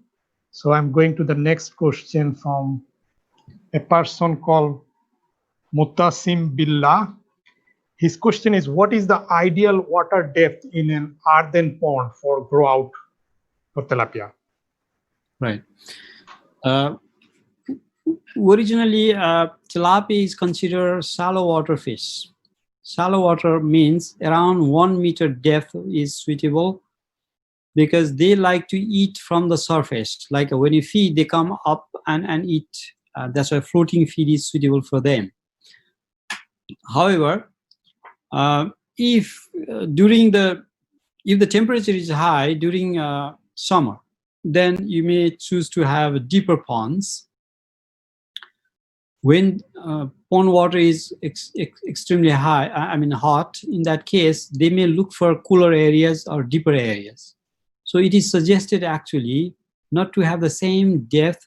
Instead, pond, some areas may be deeper, maybe 10% area, maybe 2 meter deep, so that water temperature still remain cold in that area. So fish can go there if they feel hot. And also deeper area, deep water has another benefit if during the winter. So deeper part water still remain warmer. So deeper ponds like a 2 meter, it can be even more, 3 meter pond, it doesn't matter, it's not harmful for them. They avoid that area where they go. So it can be, if the temperature is going higher and lower in those countries, those areas, then deeper pond is always beneficial. But only harvesting can be difficult, and if you are doing broodstock, then collecting eggs can be difficult. So you have to plan in those deeper areas, for the grow out, how we can harvest, and then for the breeding, I think some people are using boat if the ponds are deeper. Okay, so somehow people have to manage. So 1 meter is the right depth for normal growth if the temperature and dew all are suitable. We have a couple of questions from Mr. Manoj, who has asked, can tilapia grow in salinity 4 ppt and alkalinity over 450 ppm, like 1200 ppm? Can we grow tilapia? The hardness is 1200 ppm and alkalinity is over 450 ppm. Yeah, 4 ppm. Tilapia is a freshwater fish, originally, but there are certain types of tilapia. Oreochromis aureus is supposed to, let's say, resist higher salinity, 20, 30 ppt or even higher. And if that is hybridized with the Nile tilapia, which grows in freshwater, then that hybrid also can resist a higher salinity. One example is a red tilapia, what they call it thaptim in Thailand or in this region, that can grow well, I think up to 20 ppt. 4 ppt is nothing. Even Nile tilapia can grow very well up to 10 ppt. Okay, 10 ppt is still okay, but there will be a little bit of a stress when salinity increases. Every water quality, when you have a higher level, that will cause stress and that will cause slower growth. And when it reaches the maximum point, then they may die. So that's the main point. And salinity is a big question, and I think some countries are trying to develop the tilapia, which can grow in saline area or coastal regions. Like in Indonesia, I have seen this salina. They call it salina, hybridizing those fish and then developing different strain. However, easiest thing is actually acclimatization before moving to saline water. For example, in the Philippines, they do. I think in Thailand, in other countries also, they do what they do. Even normal tilapia you grow, but if you are selling to the farmer who wants to grow fish tilapia in saline water or brackish water, then you acclimatize at least 1 week time before giving that. Or farmers buy and then they do acclimatization in their facility, gradually increasing ppt, like a 3 ppt one day, another day 6 ppt, 9 ppt, 15 ppt. It can go up 20 ppt, I think it's still okay. So at the beginning they have to do acclimatization, then they may, the tilapia can grow a little bit higher salinity, but over 20 ppt for let's say black tilapia, normal tilapia, the growth will be slower, because brackish water, salty water will have a different problems in the eyes, and their homeostasis, what they call it, a blood circulation system, that will be affected. So growth will be affected due to that. Okay, thank you. So there is another question, alkalinity. Alkalinity, yeah. Yeah, alkalinity is actually not that, I think, a big issue within the range. I think I'm not sure if 1200 is too high. We have not tried. In my opinion, it was something like a 400, 300 is still okay, but 1200, the fish may survive. Okay, this is another thing. Depends on how you put directly in 1200 alkalinity water, they may die. But if you do slowly, gradual increase, then they may still survive. So that's the main point. So tilapia has adaptability to the different environment. That's why it is a hardy fish. But 1200, maybe, I'm not sure. Okay, I have not tried. I cannot answer that. They will die or they will survive. His question was 1200 for water hardness. Yeah, alkalinity, some indirect measure of hardness anyway. I think it's the same thing. The best way is, if the water is has that problem, then best way is rather than taking risk, that water should be settled in a separate settling pond or settling tank, and then reduce, whatever the quality is there, hardness or even salinity maybe can be diluted. Those things before putting the fish in another tank. So farmers have to manage that somehow, provide the best environmental conditions so that fish will have no stress. Even they survive, if they don't grow fast, they will not make money, profit. That's why providing best environmental condition is the best way. That is the job of the managers. Thank you, Dr. Ram. We have a question from Mr. Sang, who asks, what is the prospect of YY technology for commercial hatchery production? So question came from where? From Mr. Sang. I mean, it is not very clear from the person named Mr. Sang. The question is, what is the prospect of YY technology for commercial hatchery production? Yeah, this technology is in some places. Okay, some people are using. In some countries where hormone is not allowed or discouraged, let's say, whereas in Asia and anywhere it is not banned, or it is because the hormone doesn't remain in the fish body after we stop 21 days. Within a week, hormone goes away. That's why some confusion is there also about this hormonal sex reversal, that hormone is dangerous. Probably question came from Bangladesh earlier. Tilapia is dangerous for women, or something is happening. I think some rumors are going around in Bangladesh, what I heard. But it is the science that people need to understand. And the hormone is allowed by FDA in USA to use in tilapia, because the hormone doesn't remain in the fish body, it comes out. And also it doesn't remain when fish is exported to US. Even export to Europe, there is no problem because it is not detectable. So that's why there are some rumors to solve that. Some groups came up with the idea of YY male, genetically converting, let's say, creating the chromosome YY in each animal. Okay, so I can tell you this YY male technology was actually in AIT as well. Okay, so initially this research was done in the Philippines, Las Banas, UPLB, where they had a station to develop this technology, and they tested it, and they thought that it was working there relatively better than the existing feral or mixed sex tilapia. That's why they wanted to expand that technology in Asia. And there's a project in Thailand, project in Vietnam, other countries.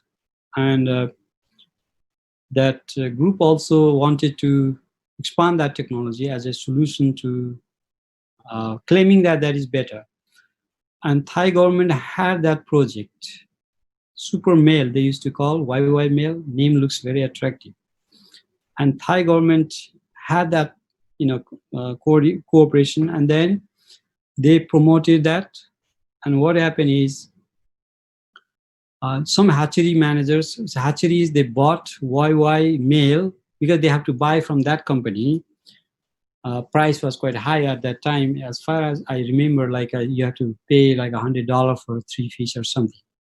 So imagine if you need like 100,000, how much you have to pay. So cost was limiting. And also, technically what happened, theoretically it was good. Okay. And it was a group from Swansea Wells in UK. Okay. And then theoretically it was good, but what happened in Thailand, they tested it. Some hatchery managers, hatcheries, they bought, they paid, and produced all male. They thought that was better than hormonal sex reversal. And it was promoted by the government of Thailand also, DOF. And what happened is, first year, farmers also believe, because if the government project, they believe in Thailand, right? Farmers trust the government. First year, they bought it. But second year, they stopped it because they saw a lot of small fish in their ponds, which was worse than the hormonal sex reversal, what they had earlier, high percentage of male, what AIT was promoting earlier. Then actually Thai government actually regretted, oh, that was the wrong technology. If the farmers did not like how to keep this, so they stopped it. The project was gone. And actually the person who was promoting that technology was in AIT, and he left AIT. Some people may know, but I'll not say anything, but that is the story in Thailand. So that technology did not work. So based on this experience, no hatcheries are using this YY male technology in Thailand because they had a bad experience. However, some companies, some people are still doing in some places. I don't know much about, but I also have some other examples in Zambia and some other countries, and I have met who had this technology, and they have told me they were also not happy with the result. That's why I don't think that technology may be working for some people, but there are some problems, and this hormonal sex reversal technology is the best option until now. And I don't see scientifically there is any problem of using hormone, because this hormone is used by human being earlier, because this hormone was not produced for tilapia, it was produced for the human.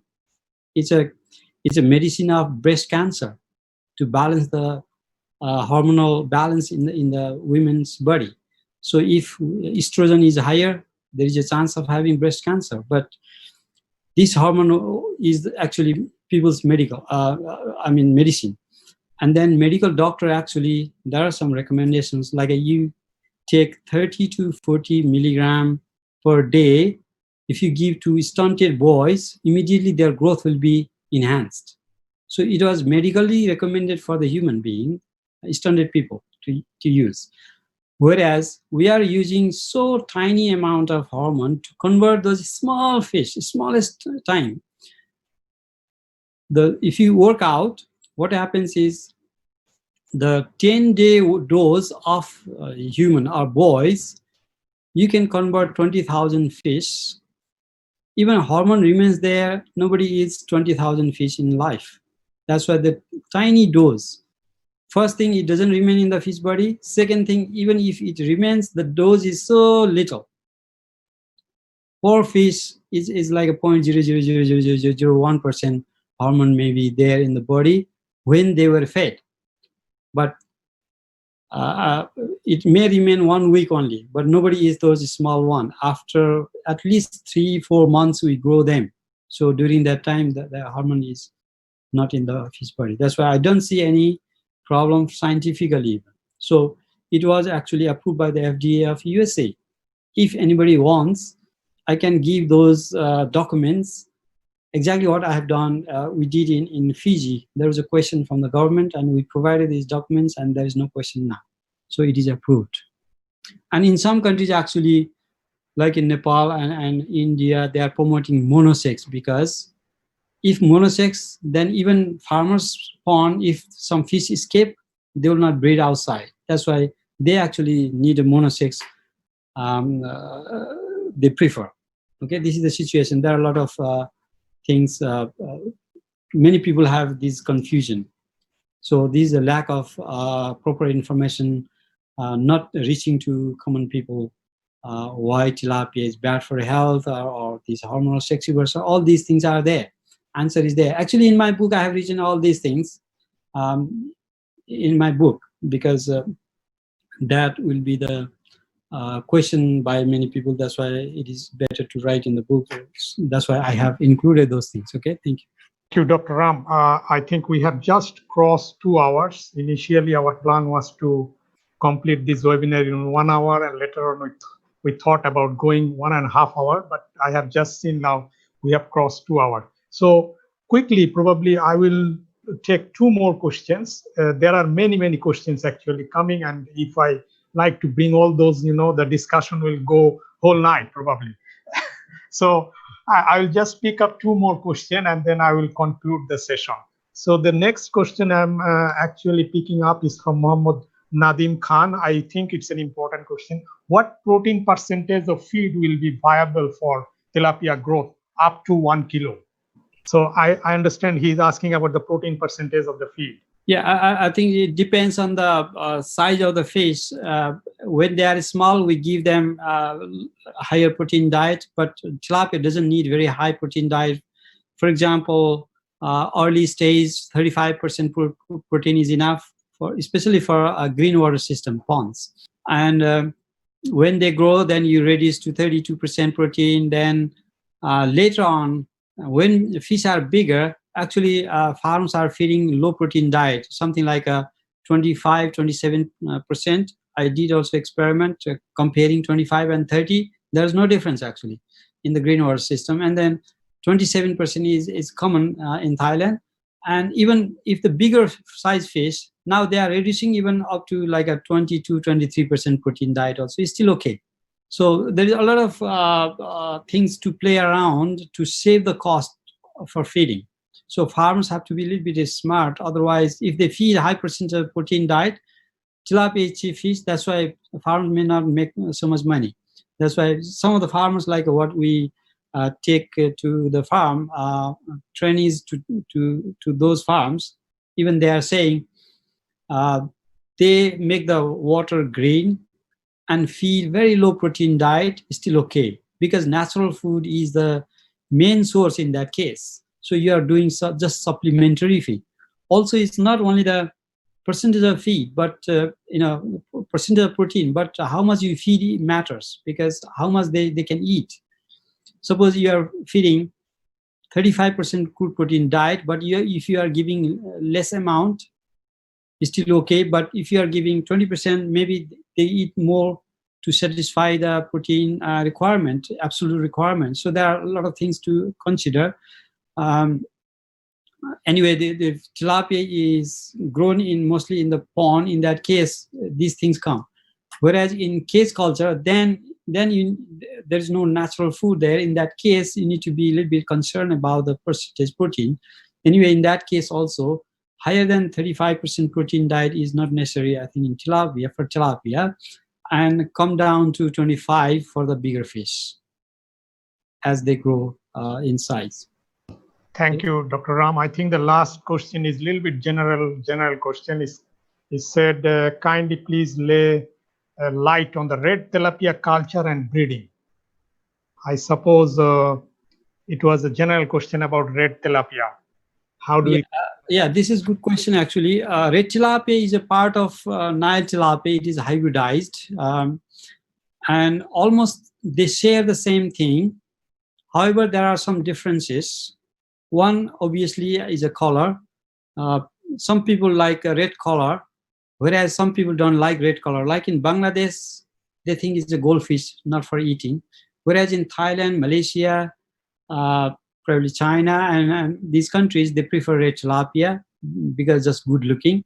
In terms of taste, I don't see any difference. It depends on how you cook it. And when you make fillet, that color doesn't remain also. Now, breeding, growth, other things. So only benefit what I can see is saline tolerance, salinity tolerance. Red tilapia has higher. I think up to 30 ppt, they may still okay, better than black tilapia. So because of the hybrid, okay. And then whereas breeding, they give less eggs and they are weaker than the black tilapia. And it is very, very easy for the birds to locate, identify the fish and go and eat. So predation is more for red tilapia than black tilapia. However, this has another benefit for the hatcheries. Those who can produce, price is higher because production is less. That's why price is higher. So demand and supply theory applies there. So price of red tilapia is higher even in restaurant or in the hatchery for the small fish, because the supply is lower. It's difficult to maintain their high survival, something like that. That's why normally tilapia hatchery, they maintain both. Some people like red tilapia, they will give it. Some people like black tilapia, they give that part. Like a Namsai farm, I think more is black tilapia. Red tilapia probably on 1/3 or something. It's not exactly, but somewhere red tilapia is also, there is a big demand. Certain communities, they prefer. Okay, and also red tilapia has another benefit is, it was actually in Thailand, developed by CP company, and they gave the name Thaptim. asking King to give the name. So it is a rebranding. Branding has been done by them, and calling Thaptim. Thaptim means ruby in Thai language, and common people don't know that Thaptim is actually tilapia. So the not very good image in the past of tilapia has been covered up by giving new name. So this is the branding in business, what they have done, because they are big business company. They know how to do marketing. So they have established very well unique tilapia, let's say, as a red tilapia or Thaptim. Although red tilapias are in Malaysia, they call it Malaysian red. Taiwan is red, more attractive color even. And Thai red is somewhere in between. And especially in Malaysia, that happened actually. Earlier it was black tilapia. Now red tilapia is way ahead of black tilapia, because especially Chinese community in Malaysia, they prefer red tilapia. And in Thailand, probably less than half maybe red tilapia. Black tilapia is more actually easy to grow. But in the past, red tilapia just started, but it took really fast growth. Thank you. Thank you. Dr. Ram, I just would like to apologize, and maybe because I like to bring one more question, combining two other questions. These I think are very important as well. There is a question about the culture technique. So the question is, what will be the most profitable culture technique, whether it is RAS or Biofloc or the pond for tilapia, from your experience or from your opinion? And another question related to that, if we do the mixed farming or mixed culture, what will be the species that can grow better with tilapia? Okay, the second question first. Mixed culture, we tried here. Actually mixed culture or polyculture, we used to say, has been done mainly for carp, like in India, all Indian major carps, and in China, Chinese carps, the grass carp, silver carp, bigger carp. And those carps have different niche in terms of food habit. And tilapia has also benefit because it has like a phytoplankton feeder, especially. So almost like a vegetarian fish. So we tried including tilapia in those systems with the Chinese carp or Indian carps. So it works well, very, very well in both the systems, Chinese carps or Indian carps. We did some Indian carps and tilapia here. It worked very well, and farmers are using. And then even later, earlier tilapia maybe 30%, 30%, 30%, and 10%, something like that. But now some people are doing more tilapia, 50% tilapia and 10, 20% other species. They are doing that way. So it doesn't matter other species. As long as the density is maintained. Okay, density is more important than the type of species. Only one thing is you should not have, let's say, carnivorous fish, too many. Even sometimes they grow together with the catfish and tilapia. When some tilapia not converted fully, then they may have some small number of small fish, then catfish can eat them. But catfish should not be the bigger than tilapia in that case, and also maybe few, like maybe 1% of the total population or something. Otherwise, they will also eat big tilapia, attack or make wound or something. Okay, so in Bangladesh, even they do pangasius together, carps, tilapia, pangasius all together, because they want to minimize the risk. If one species dies, other species still there. Especially carps die easier than tilapia, than catfish. Catfish will never die. That's why even carps die, still they have other fish.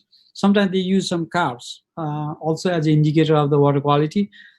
Carps start dying, that means they start maintaining the water quality, so tilapia and other fish will not die. So there are a lot of benefits doing polyculture, and mainly is the natural food utilization. Some fish eat from the bottom, like a common carp. Actually, common carp creates a little bit of turbid situation, but it helps also oxygenation at the bottom. And then silver carp may compete with the tilapia because they are same phytoplankton feeders. Same way, rohu with the tilapia may compete. There may be some competition, but zooplankton feeder like a cutla, bigot carp with the tilapia may be better. So tilapia remains there just for the phytoplankton, and others eat zooplankton, and common carp from the bottom. So we need to understand their feeding habit. Then we can manage species. And again, density is the main thing. How much to put there. Yeah, I think there are also some examples where we have seen they are doing tilapia with shrimp or prawn. Yes. Tilapia with the shrimp. Yeah. Recently, tilapia has been the solution to the shrimp disease. People may not know this or may know. What happened when shrimp has EMS disease in 2010-11? It almost collapsed in Thailand. Many Thai farms lost money. I have heard some people have gone to Latin America to invest in shrimp farming. But the Thai production decreased. And then Thailand used to be #1 shrimp exporter, and Thailand started importing from India. Okay, so that disease, EMS, early mortality syndrome disease, was very confusing due to either virus or bacteria. People did not work out. Managed to find out the cause. So farmers were trying hard. Like when we visited Vietnam, they were doing something. When we visited Thailand, they do something. Sometimes they do polyculture together. But very small shrimp tilapia may eat. So you have to manage the density and stocking time. So there are 800 farmers group in Prachinburi, another, I think Chachangcha, where we visited. They saw these things. At least when you put tilapia will filter maybe the bacteria causing the disease to the shrimp may be eaten by the tilapia. And also there are many models. Tilapia in the middle of the pond, covered by the net, and shrimp outside. So there is no connection there. But tilapia will filter the bacteria and reduce the bacterial load. Or I don't know, maybe viral load even. And then another method is you have 2 ponds, you recycle the water from tilapia pond to shrimp pond to tilapia pond. So that's how also the EMS disease has been actually treated that way. So tilapia has been actually solution to the shrimp farming. So and then culturing even together. Okay. So and also there are many models. You keep tilapia in the cages and then shrimp outside, or shrimp in the cages, tilapia in the cages, shrimp outside, or shrimp in the cages, tilapia outside. There are many models have been tried, but I think the best model is you have 2 ponds, you recycle the water, or you put tilapia inside in the middle of the pond, and in around 10% only area to cover. Then outside you have a shrimp. So tilapia will control that EMS disease. So that's how farmers actually, it is a farmer's innovation. Thank you. Thank you. So regarding the culture system, do you have any suggestion like arrays, biofloc, or pond? Okay, I think this is very good question, and nowadays people are trying to, having a little bit of confusion or sometimes excitement with the new methods. Let's say basically 4 methods. Pond culture is the easiest thing, and let's say low cost, low profit, but net profit maybe from the pond is better if people have large area. Okay, but if people do not have large size land, then in that case only option is either RAS or Biofloc. And the productivity of pond culture can be increased by having this new method, which has been promoted heavily by US soybean in Pakistan, in China, in Thailand, in other countries. They call it IPRS, in pond raceway system. So you create raceway inside the pond. So you recycle, in circle, what do you call water is circulated within the pond, passing through the high density tilapia. So, but in that case, you have to build concrete tanks like a 22 meter, 5 meter wide, and you have to have one pump to send the water passing through, creating raceway. So that has a benefit because it also supplies oxygen, and also it flushes out the ammonia or nitrogenous waste. That's why even high density tilapia, you can grow like a big amount, something like they have a record 50 kilo per cubic meter, or even there are record even more than 100 actually. Grass crop in China, a big success, they said. However, the investment costs a lot. Just building something like 4 raceways in a pond of about 1 hectare in Pakistan, they were giving me like a $20,000 cost. That cost. With that $20,000, you can invest a lot in case of pond culture if land is available, for renting or something. Now, if land is not available, then you have to go for RAS. RAS, recirculatory aquaculture system, making a tank, and then you recycle the water. But in that case, you're not utilizing the nitrogenous waste. Ammonia has to be converted to nitrite and nitrate, having biofilters and those things. From RAS, I think 20 kilo, 30 kilo per cubic meter of water is possible. IPRS, they are saying 60 kilo or 100 kilo, but considering only that part only, but not the whole total area of the pond. So the different way of calculation, okay, calculation things. And Biofloc is recently coming very quickly, and some people have success. Biofloc is about not converting ammonia, but utilizing that as a fish feed, converting, adding carbon there, so that those nitrogen is converted to protein, let's say microbial protein, floc, so fish can eat them. So, but it is a highly unstable, and you need a 24 hours oxygen, highly oxygenated water. They can survive because you have a lot of microbes there, different types of microbes, and probiotics you have to grow there. Probiotics provides those reactions, and then biological system, they make the favorable for the fish. That's why imagine like our stomach. In our stomach, there are so many microbes. Sometimes we eat some food, you have a diarrhea. Sometimes you don't have diarrhea. Even we 2 people go together, eat the same food, but one person may have diarrhea. One person may not have diarrhea. Okay, food poisoning or something. Because our microbes differ. So based on the microbes, microbial population, that gives the situation that in some cases people may fail. Or if even 1 hour, more than 15-20 minutes, electricity goes off, then they will die. So that's the risky thing. You have to do 24 hours surveillance and automatic system. When electricity cuts off, then automatic generator starts. In that case, if controlled environment is possible, then Biofloc is highly productive because you utilize waste also as a food. So there is no particular, every system has its own benefits and disadvantages. So you have to understand, if we know how to utilize them, all the systems are productive actually, but you have to know how to utilize them.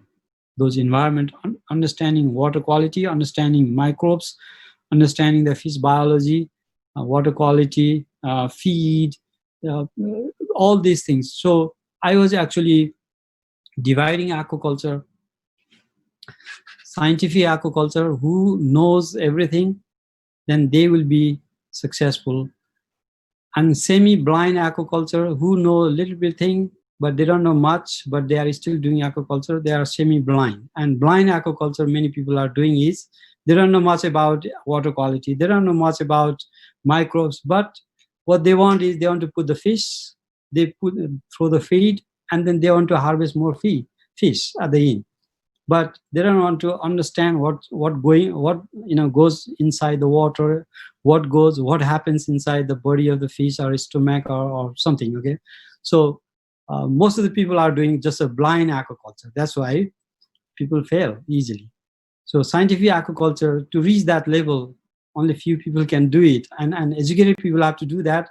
But educated people don't want to do the aquaculture or agriculture. That's the problem. So those who are really understanding these things, and they are really educated farmers, can get success from all these systems. Okay, thank you. Thank you very much, Dr. Ram. I think that's going to be the end of the Q&A session. We still have many questions to be answered, but we have to apologize because we have a time limitation. We are going to reach 2.5 hours almost. Yeah, I think, I need to go actually. I think with that, we like to apologize to all the participants who have asked many questions, but we could not answer. But, many of those questions we see those are very specific, very details, and it needs time. And many of those are very general. You can find from any online sources. But of course, we are very sorry that we are not able to answer, but we will try. Maybe we'll try to give a summary of those later on.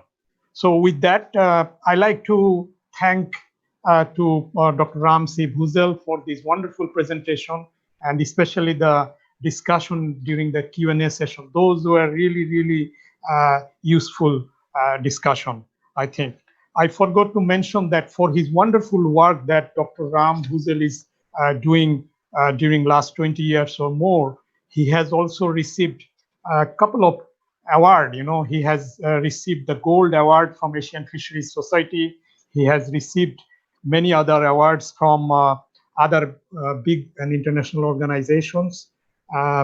So he's a wonderful and well-known expert who can be actually communicated for many other needs. Of course, I believe our participants know that we are both from Asian Institute of Technology. Asian Institute of Technology is the graduate institute of technology, which is offering master's, PhD, diploma, certificate programs. And we have a very strong field of studies here on aquaculture and aquatic resource management, where we teach master degree, we teach PhD, and we teach, of course, in many other forms like short training programs.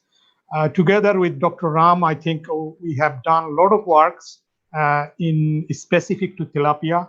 We have done quite a lot training programs for students, for professionals, for government officials. I think Dr. Ram can recall that we had a wonderful group of American expat or American military officials who came from USA to actually learn just how to make different kinds of feed or tilapia feed. So, we do a lot of very specific training program, starting from farming, health management, feed preparation, of making, and of course the farming and the health management. So we will be continuously doing that, and we will look forward that many of our participants will keep communication with Dr. Ram Bhuzel or with me, and we'll have the opportunity to work together. As I was telling at the beginning that we are going to launch a couple of training programs. We started with the online offering first, and then we are also exploring where we could also do the face-to-face or a blended type of training program. Blended means you will have the online training plus the face-to-face training, including the field visit, including the farm visits, including working in the hatcheries, working in the little feed making facilities, which we have done in the past as well. Of course, COVID-19 has given some challenges to us, but we are really working hard that how we can actually overcome this problem and actually bring the product or these things to our prospective participants. So as I was telling, and many participants, I can see that they have also requested, yes, you will be notifying about these forthcoming training programs in a specific to aquaculture, in a specific to tilapia, and also other areas. And then if you are interested, you will be communicating with us, and we will see how we can help.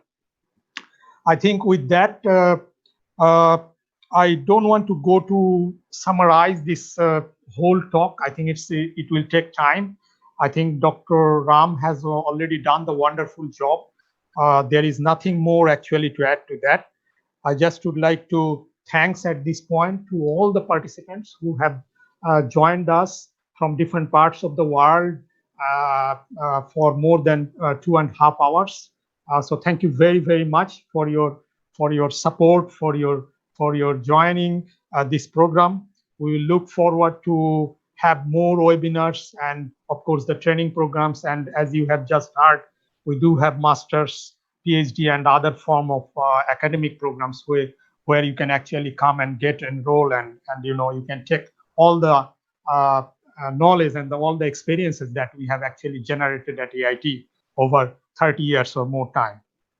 I think with that, I also like to thank my colleagues who are behind these webinars. There is a big team actually working behind, starting from marketing, sharing information, helping us, doing this webinar. There is a lot of technical support is required. So I have colleagues sitting around me here. You are not seeing them. There are 4 or 5 of them actually. So thank you very, very much, my colleagues, for the hard work and for the wonderful work. And definitely, once again, I like to thank to Dr. Ram. I think with that, we are going to end to this webinar. I think since COVID is not going very fast from our world, I think we have to be careful. So please take care of yourself. Please follow the instruction like wearing the mask when you are going into the crowd. Please try to follow the social distancing. And I think the most important point that I like to add is try to eat more and more fish and the seafood. I'm sure that can actually help you at least to boost your immunity so that you can fight with any COVID-19 or any other virus or bacterial disease. So with that, thank you very much. It's evening here in Bangkok or in Thailand. I like to say goodbye to all of you. Good evening, good morning to all of you, or some of you. Good afternoon and good noon to all of you. Thank you very, very much. Looking forward to meet you again. Okay, thank you, Jackie, and bye-bye. See you someday later. See you, everyone. See you, everyone. Bye-bye.